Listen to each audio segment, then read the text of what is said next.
नमस्कार मित्रमैत्रिणींनो, जर तुम्हाला आपल्या चॅनलवरच्या कथा आवडत असतील तर लाईक करत जात जा आणि चॅनलला सबस्क्राईब करून बाजूची घंटी दाबा आणि ऑलवर सेट करा. म्हणजे जेव्हा जेव्हा मी नवीन व्हिडिओ किंवा कोणतीही नवीन पोस्ट अपलोड करेन तेव्हा ती सगळ्यात आधी तुमच्यापर्यंत पोहोचेल. धन्यवाद. तर वळूया आपल्या कथेच्या पुढच्या भागाकडे. अशी कामं करायचीच कशाला की ज्यामुळे सॉरी म्हणावं लागेल, ती तोंडातल्या तोंडात बोलली. ओके बाबा, नाही करणार असं कोणतंच काम ज्यामुळे माझी राणी अपसेट होईल. ओके, तो बोलला तशी तिने हसून मान डोलावली, कारण तो तिला माझी राणी म्हणाला होता, जे तिला खूप जास्त आवडलं होतं. I am only your sweetie. आता इतकी ब्लश नको करूस, नाहीतर पुन्हा माझा कंट्रोल सुटायचा. तो हसत बोलला तसं तिने मात्र लाजून त्याच्या मिठीत स्वतःला झोकून दिलं. आता पुढे. आधी आय एम सॉरी. थोड्या वेळाने ती बोलली. Sorry for what dear? त्याने विचारलं. मला हे काहीच माहीत नव्हतं. फक्त सगळं वरवरचं पाहून मी मात्र तुला दोषी समजत राहिले. तुझा एवढा हेट करत राहिले. मनात इतका राग धरून ठेवला होता तुझ्यासाठी मी. पण तू काहीही चुकीचं केलं नव्हतं आणि तरीसुद्धा इतकं सगळं सहन करावं लागलं तुला. पूर्ण कॉलेजसमोर तुझा इतका इन्सल्ट झाला होता. तुला तेव्हा काय आणि कसं वाटलं असेल ह्याची तर मी कल्पना पण करू शकत नाही. I am sorry. ती खाली मान घालून बोलली.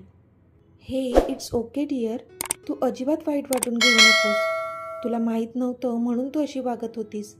पण ज्यांना मी माझे फ्रेंड समजत होतो त्यांनीच किती मोठा खेळ खेळला माझ्याशी. तो खूपच दुःखी होऊन बोलला. आधी मग त्यांना शिक्षा झाली का? युविकाने विचारलं. हो, त्यांच्यावर केस दाखल झाली. दोघांनाही कॉलेजमधून रस्टिगेट केलं आणि माझ्या अब्रू नुकसानीची किंमत पण त्यांना मोजावी लागली. माझ्या मामाने सहजासहजी सोडलं नाही त्यांना. प्रिन्सिपलने पण माफी मागितली माझी, पूर्ण कॉलेजतर्फे. पण मी मात्र माझं राहिलेलं वर्ष तिथे पूर्ण न करण्याचा निर्णय घेतला. ज्या कॉलेजला मी एवढं प्राऊड फील करून दिलं होतं, ते कॉलेज माझ्या वाईट वेळेत जर माझ्यासोबत उभं राहिलं तर मी का कंटिन्यू करू तिथे? मी ते कॉलेज सोडलं आणि सेंट पीटर्स कॉलेजमध्ये ॲडमिशन घेतलं. आमच्या प्रिन्सिपलने खूप थांबवलं मला, पण मी नाही थांबलो आणि त्या वर्षाचं स्पोर्ट्स क्लबमधून बास्केटबॉलसाठी फर्स्ट रँक माझ्याच कॉलेजला मिळालं, म्हणजे सेंट पीटर्स कॉलेजला. आधी बोलला त्यावर तिने स्माईल केली. I am proud of you. ती बोलली. थँक्यू स्वीटी. तो पण बोलला. पण आधी घरच्यांना काहीच कळलं नाही का? तिने विचारलं. नाही, मामाने काहीच कळू दिलं नाही.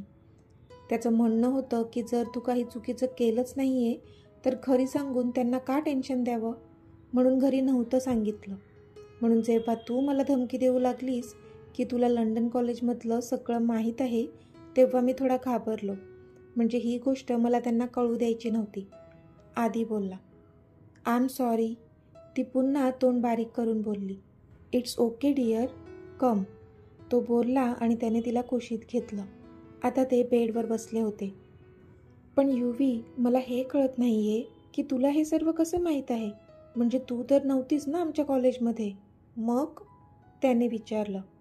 त्यावर हसली ती. आधी मी 1 महिना तुमच्या कॉलेजमध्ये होते. ती बोलली. व्हॉट? 1 महिना? त्याने आश्चर्याने विचारलं. हो, 1 महिना.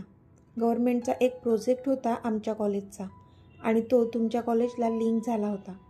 त्या प्रोजेक्टसाठीच आम्हाला तुमच्या कॉलेजमध्ये 1 महिना ट्रेनी म्हणून यावं लागलं होतं. ती बोलली. ओ, म्हणून तुला हे सर्व माहीत आहे तर? तो बोलला. हो. ती बोलली. पण चष्मीस, मला कधी तू दिसली नाही कॉलेजमध्ये. म्हणजे आपण एकाच कॉलेजमध्ये होतो तरी मला तू दिसली नाहीस. कसं ना? तो बोलला. मी तुला दिसायला तू माझ्याकडे पाहायला तरी हवं होतं ना आधी. तुला तर त्या बोल्ड अँड ब्युटिफुल मुलीच अट्रॅक्ट करत होत्या तिथे. मग माझ्यावर नजर कशी पडणार होती तुझी? मी तर तुझ्या टाईपची नाही आहे ना? ती बोलली तसं त्याने तिच्या ओठांवर त्याचा हात ठेवला. हे चष्मीस, पुन्हा असं नाही बोलायचं हां. आधीची गोष्ट वेगळी होती, पण आता कोणाचा कोणताच टाईप मला तुझ्यापासून दूर नाही करू शकत. मी फक्त तुझाच आहे. I am only your sweetie. तो बोलला तशी ती हसली. आधी तुला माहिती आहे आपली पहिली भेट कधी झाली होती? तिने विचारलं. तसं त्याला तिचा त्यांच्या घरातला तो पहिला दिवस आठवला आणि बाल्कनीमधून त्याला डोळे मोठे करून बघणारी ती आठवली. हो, अगदीच. जेव्हा तू इथे राहायला आली होती तो पहिला दिवस. सकाळी मी वॉर्मअप करताना आणि तू बाल्कनीमध्ये असताना. तो बोलला तशी तिने हसून नाहीमध्ये मान डोलावली आणि तो आश्चर्याने तिच्याकडे पाहू लागला. व्हॉट? नाही? मग कधी? त्याने प्रश्नार्थक विचारलं. रॉयल कॉलेजमध्ये. ती हसून बोलली. व्हॉट? खरंच? पण मला तर नाही आठवत. तो बोलला. हो, खरं. तू बास्केटबॉल मॅच खेळून येत होता आणि मला धडकला होता. खूप घाईत होता तू तेव्हा. तीच आपली पहिली भेट. ती बोलली तसं तो तिच्याकडे पाहतच राहिला. काय? मी तुला धडकलो होतो? सिरियसली? त्याने विचारलं. हो, पण तुला कसं आठवणार ना? माझ्यासारख्या चष्मीसकडे कुठे तुझं लक्ष जाणार होतं? ती हसून बोलली. हे युवी, हे चष्मीस काय लावलंय? तो थोडा दटावून बोलला. अरे, चष्मीस तर आहे, मग चष्मीसच बोलणार ना. आणि तू पण तर म्हणतोस ना मला चष्मीस. तेव्हा? ती बोलली. ते फक्त मी बोलणार. कॉज यू आर माय चष्मीस. तू नाही बोलायचं, ओके? तो बोलला. ओके. ती हसून त्याच्या डोळ्यात बघत बोलली. तिला खूप आवडत होतं त्याने तिला चष्मीस बोललेलं. आणि आत्ताच्या त्याच्या स्टेटमेंटनंतर तर खूप जास्त प्रेम येत होतं तिला त्याच्यावर. आधी, तुला माहीत आहे, जेव्हा तू पहिल्यांदा मला धडकला होता ना, तेव्हाच तू मला आवडला होता. म्हणजे ते काय म्हणतात ना, लव्ह ॲट फर्स्ट साईट, तसं झालेलं माझं. तिला अजून बोलली, पण तो मात्र तिच्याकडे आवासून पाहू लागला. युवी, खरंच? त्याने आश्चर्याने विचारलं. हो, खरं. त्या सगळ्या मुलींमध्ये मी सुद्धा तुझी एक दिवाणी होते. मी त्याआधी कधीच तुझ्या इतका हँडसम मुलगा पाहिला नव्हता. इतका तू माझ्या मनात भरला होता. पहिल्या नजरेतच मी तुला माझं हृदय देऊन बसले होते. त्यानंतर मी रोज तुला पाहायचे. तुझ्या प्रेमात पडले होते. One sided love. काहीच अपेक्षा नव्हत्या माझ्या तुझ्याकडून, कारण त्या करणं पण निव्वळ मूर्खपणा ठरला असता. कारण तू कुठे आणि मी कुठे, आपला काहीच मॅच नव्हता. पण तरी तुझ्यावर प्रेम करत राहिले. कदाचित तूच पहिला मुलगा असेल ज्याच्यासाठी मला त्या फिलिंग्स पहिल्यांदा आल्या होत्या. जोपर्यंत कॉलेजमध्ये आहोत तोपर्यंत लांबूनच तुझ्यावर प्रेम करत राहायचं असं ठरवलं होतं. पण मग शेवटच्या दिवशी तो सीन झाला. तुला पोलीस पकडून घेऊन गेले. सगळ्या बाजूने तू दोषी होतास आणि मी सुद्धा तुला दोषी मानलं आणि तू माझ्या मनातून उतरला. मला खूप वाईट वाटत होतं की मी चुकीच्या माणसाच्या प्रेमात पडले आणि त्या दिवसापासून मी तुला विसरण्याचा प्रयत्न करू लागले. पण कदाचित माझं प्रेम खरं होतं म्हणून तू मला इथे भेटलास आणि इतकं तुझ्यापासून दूर राहण्याचा प्रयत्न करूनही शेवटी आपण एकत्र आलोच. ती बोलली. पण इथे आधी मात्र डोळ्याची पापणी न लावता तिचं सगळं ऐकत होता आणि तो पूर्णपणे शॉक झाला होता. म्हणजे त्याची चष्मीस तेव्हापासूनच त्याच्या प्रेमात होती. मग प्रपोज करायचा होता ना मला तेव्हा, म्हणजे आपली लव्ह स्टोरी तेव्हाच सुरू झाली असती. तो बोलला. खरंच? तुला असं वाटतंय का की मी प्रपोज करून तुम्हाला होकार दिला असता? तिने विचारलं. तशी त्याने मान खाली घातली, कारण नसताच तिला त्याने होकार दिला. माहीत होतं त्याला. मग इतकंच प्रेम होतं माझ्यावर तर इथे मी प्रपोज करून पण मला इतका त्रास का दिलास? त्याने तोंड पाडत विचारलं. आय एम सॉरी ना. तुला तर माहीतच आहे काय कारणं आहेत. ती बोलली. It's okay. पण जेवढा पण त्रास तू मला दिलाय ना त्याच्यापेक्षा जास्त त्रास तुला देणार आहे मी. तो मिश्किलपणे बोलला तशी लाजली ती. आधी, मी जाऊ का? बराच उशीर झालाय अरे. ती बोलली. नको ना जाऊ, बरं वाटते तुझ्याशी बोलून. तो बोलला तशी हसली ती. मला पण खूप बरं वाटतंय, पण जावं तर लागेल ना. ती तोंड पाडत बोलली. मग कायमची ये ना माझ्याजवळ, आपल्या ह्या रूममध्ये, माझी हक्काची बनून. तो बोलला तसं तिच्या अंगावर शहारे आले. लवकरच येईन मी आधी. एकदा का अक्षताचं लग्न झालं त्यानंतरच मी आईशी आपल्याबद्दल बोलेन. प्रॉमिस. ती बोलली. नक्की ना? त्याने विचारलं. Yes my dear. ती पण लाडीवाळपणे बोलली. युवी, आपण उशीर तर नाही ना करत आहोत खरी सांगायला? त्याने विचारलं. नाही आधी, सगळं नीट होणार आहे, डोंट वरी, ती त्याच्या कपाळावर किस करत बोलली. तशी त्याने पण मग होमध्ये मान डोलावली.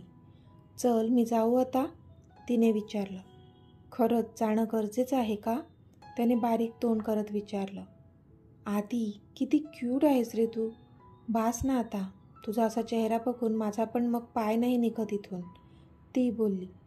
मग नकोच ना जाऊ, तो बोलला. आधी, ती डोळे बारीक करून बोलली. ओके, तो पुन्हा तोंड पाडत बोलला.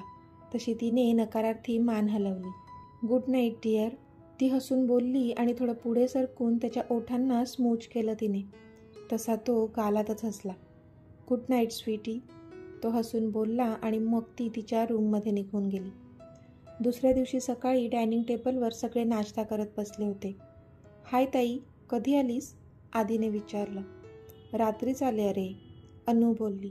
अनु तिच्या नणंदेकडे गेली होती थोडे दिवस, जी आज परत आली होती. ए पनीर टिक्क्या, तो अक्षय एक हॉस्पिटलमध्येच असतो आणि आता तू पण ऑफिसच करणार आहेस का? आजीने चिडून विचारलं. तसा तो तिच्याकडे पाहतच राहिला. आज्जू काय झालंय? त्याने विचारलं. तू प्रॉमिस केलं होतं ना आम्हाला की अनु आल्यानंतर आपण पिकनिकला जाणार, आजी काल फुगवून बोलली. तसा तो हसला.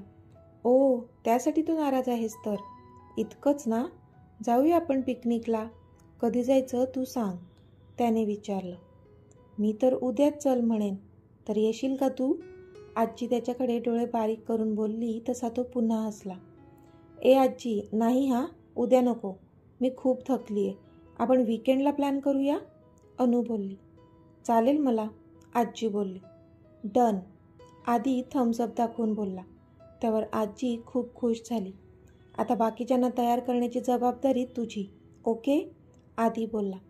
हो चालेल, मी करते ना सगळ्यांना तयार, त्याचं तू नको टेन्शन घेऊ, आजी बोलली.